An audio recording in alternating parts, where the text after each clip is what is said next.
देखिए, अभी 17 सितंबर से 2 अक्टूबर तक सेवा पखवाड़ा चल रहा है। उसमें ये हमने जो शहर में स्वच्छता के जगह-जगह अभियान चलाए हैं, उसके तहत ही ये एक वेस्ट से बेस्ट का प्रोग्राम रखा गया है, जिसमें कि आप सब यहाँ देख रहे होंगे कि यहाँ पर जितनी भी बच्चों ने जो चीज़ें बनाई हैं, वो सभी अनुपयोगी चीज़ों से बनाई हुई हैं और इतनी सुंदर-सुंदर उनकी कलाकृतियाँ हैं।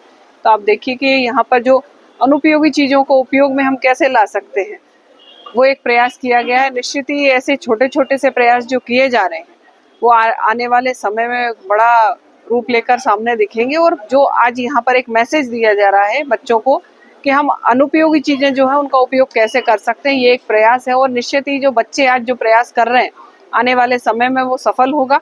और इन चीज़ों का जो उपयोग उन्होंने किया है, तो हम कई भी घर में चीज़ें रहती हैं, उनको ना फेंक कर उनका उपयोग कैसे कर सकते हैं, इसके लिए एक बच्चों ने मैसेज दिया।